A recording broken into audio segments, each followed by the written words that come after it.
the range, and we got right here for you the TNW ASR rifle. You can't see it, but if you notice that it's fitting really nicely in my backpack right here, which was actually one of the best things about this particular rifle.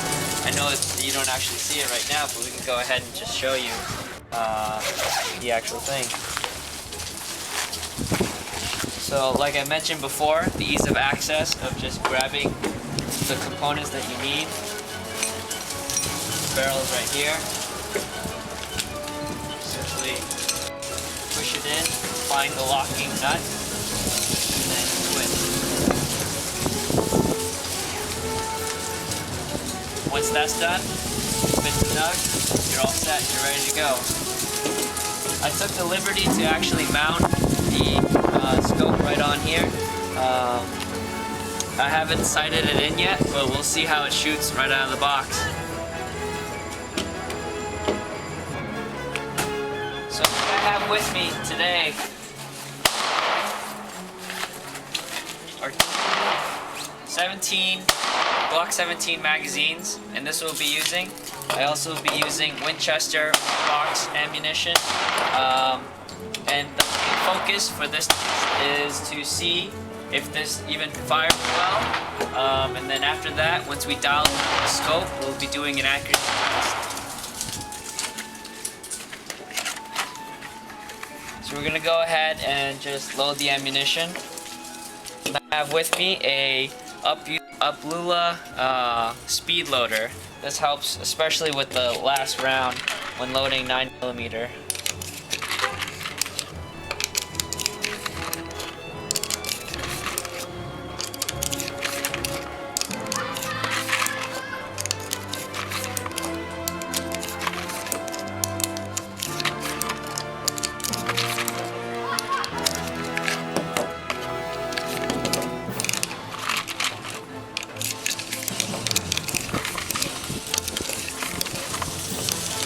These are 10-round magazines. It's the only thing that's permitted in the state of Massachusetts unless you have pre-ban ones.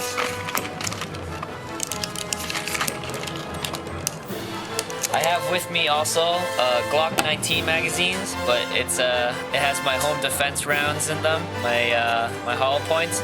So I'm gonna take those out and then put these in instead.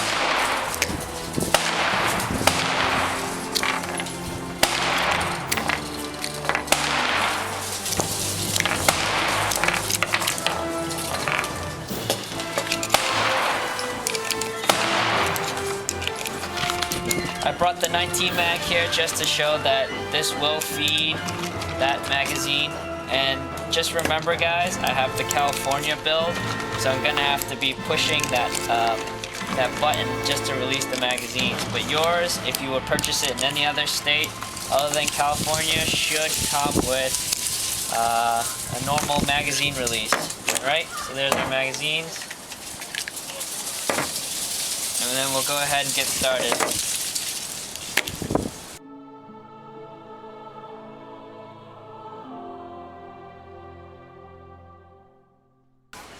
Alright, so I got my 3 magazines all ready to go.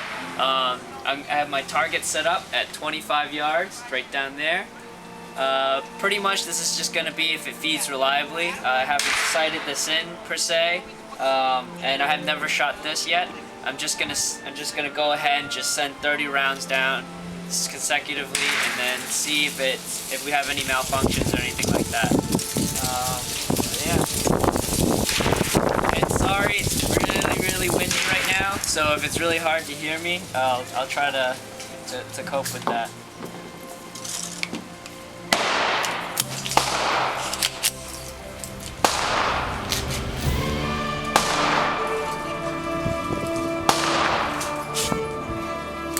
The safety is actually really weird.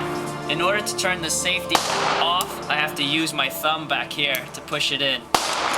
Just a little afterthought.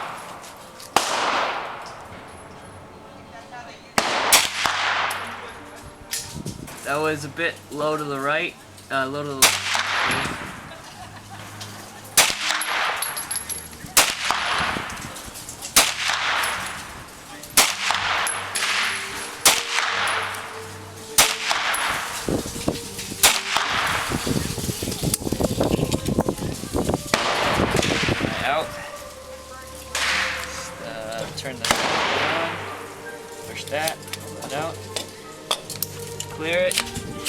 I'm empty.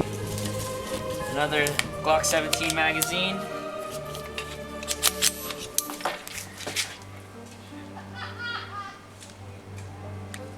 Safety on, off.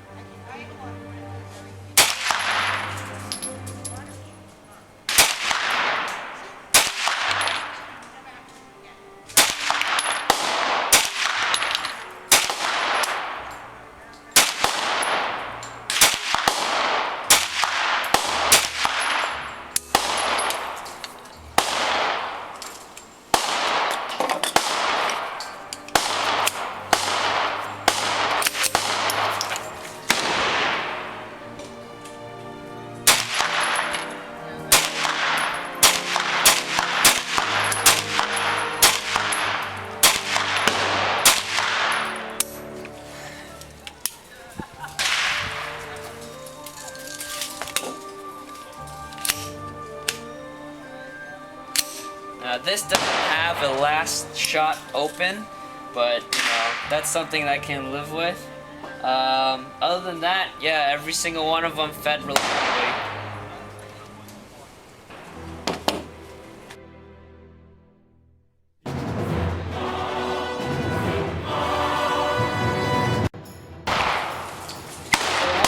I noticed about shooting the first 30 rounds was that the scope mount that it actually came with started undoing it. It was a bit loose on the play, and I hand tightened this Picatinny rail up here, and it's starting to, you can kind of see it comes loose. But other than that, it shoots pretty reliably. I did kind of scratch myself on this buffer tube washer that I mentioned before. So, you know, I gotta at least warn the folks on that one on that particular piece. But other than that, it felt pretty good shooting. I know you can't see the targets right now, but once I'm done with sighting this scope in, I'll be able to tell you exactly how the gun shot. But pretty much within a target of roughly about this big, I was kind of dancing around the center. So in terms of accuracy, it's not that bad.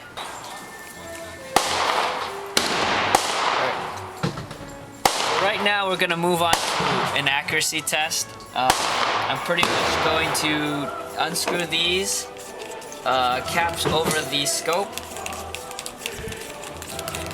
and then dial in the scope with this Glock 19 magazines, and then accuracy test with these two Glock 17 mags.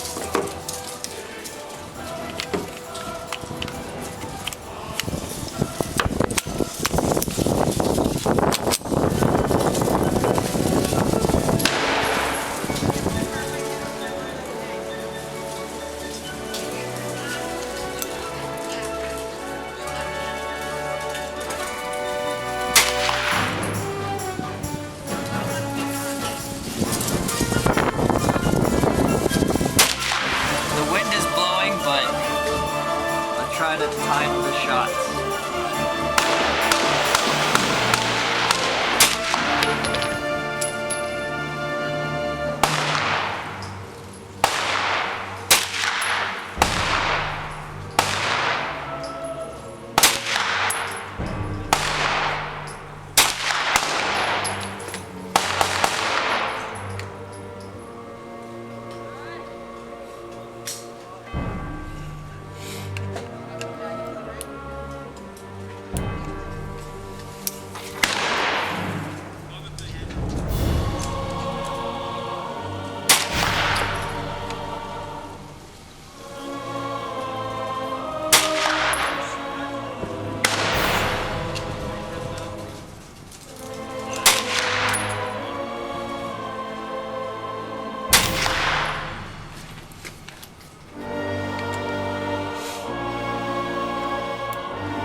Well, that was uneventful. Yeah, so that's kind of one of the issues with this whole bullet button thing. You gotta find this object just to press the magazine button.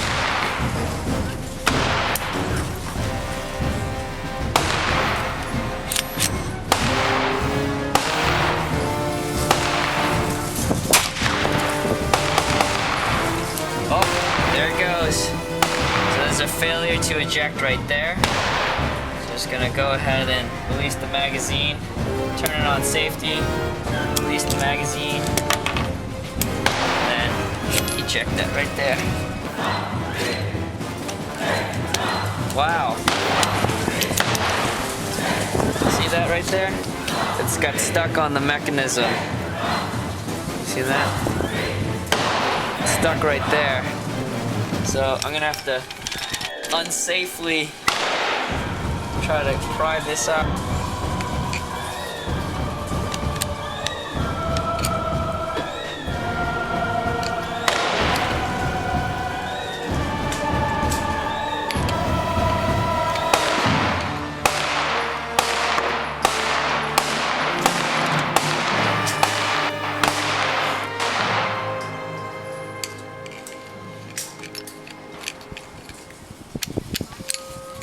There we go. Alright. Let's take a look at that. Oh wow. That is marred up. That's foobar right there. Okay. I mean, maybe it's because, you know, the gun's just broken in. I'll give that the benefit of the doubt, but we'll go ahead and keep shooting, and then if it keeps happening, then we'll just stop right there.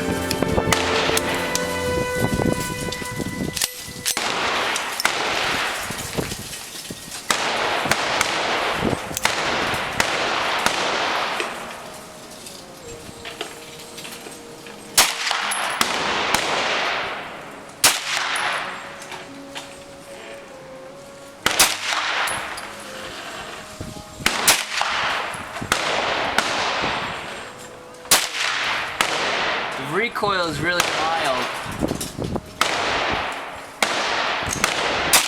I would say it's about maybe 60% of a 5.56.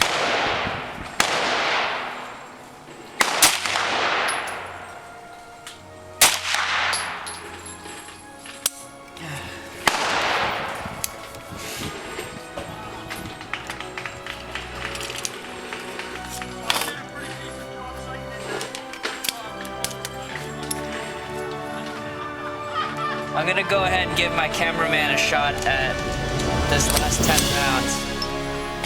So, safety is on. Yeah.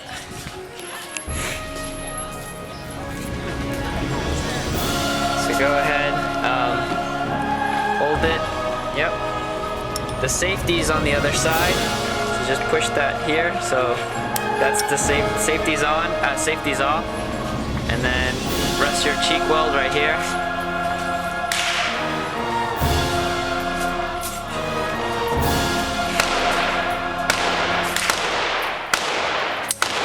Oh, hold that there.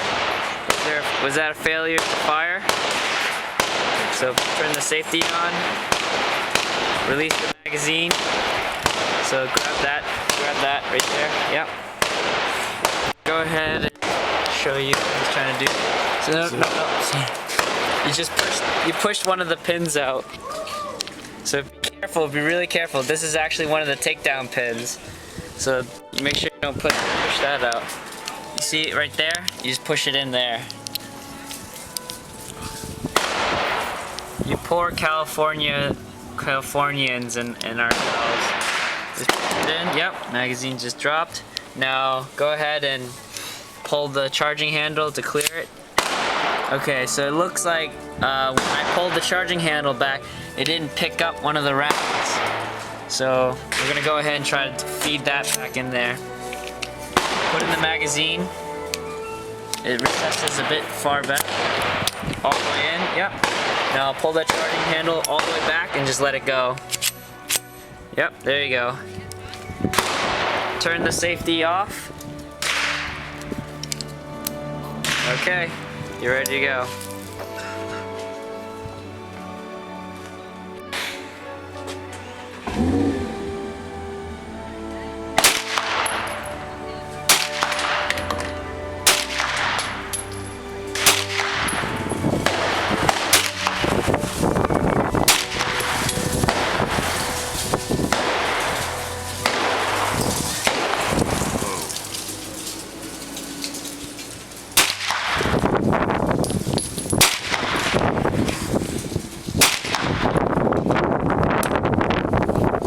Alright, you're out.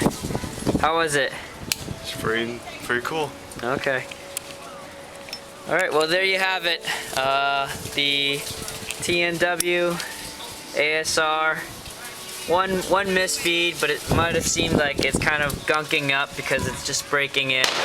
But overall, everything works well. Gotta really need to get a magazine drop button, cause you know I'm not from California. But yeah, thanks for watching. So just in case you guys are wondering, we're gonna kill this box in about two more, so in a total of 300 rounds, just to make sure that we get an accurate reading on this. And I'll go ahead and record it. Oh God, no, the wind. Yeah, let's use these magazines. Alright, so what you guys see in front of you is the targets that I was shooting just earlier. This top target was actually just the 30 rounds non-stop with the scope not sighted in right out of the box. And it's not bad, you know, it generally stayed in this area. There's a couple of outliers, but overall it's kind of shooting low to the right. As a cluster, you can kind of see like that big chunk that just kind of took out. Below, it's when I was taking my slow shots and sighting the scope in. So I was doing 3-shot groups, and then I would go ahead and start trying to get the scope to kind of zone in. And this is kind of where I left it off afterwards. And so overall, once this scope's sighted in, you can get your 1-inch groups at 25 yards, which is not bad. I haven't done a 50 or a 100-yard test yet, but that will be the next in line. It's a bit too windy out here, so I don't want to kind of push it, considering that this is just 9mm. And then afterwards, I'll probably even do a high point 4595 comparison test.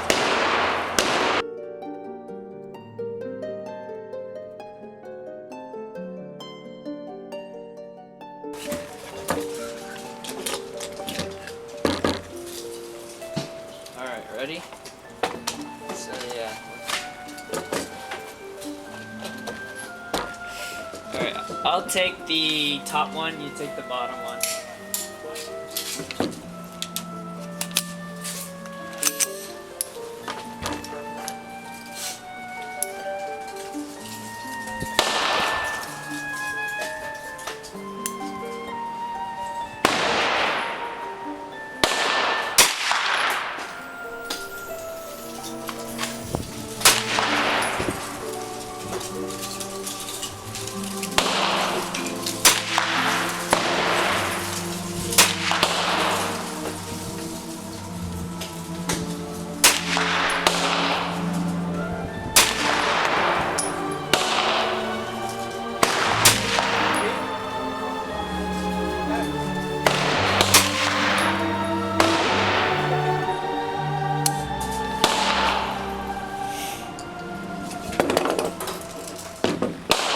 You're up.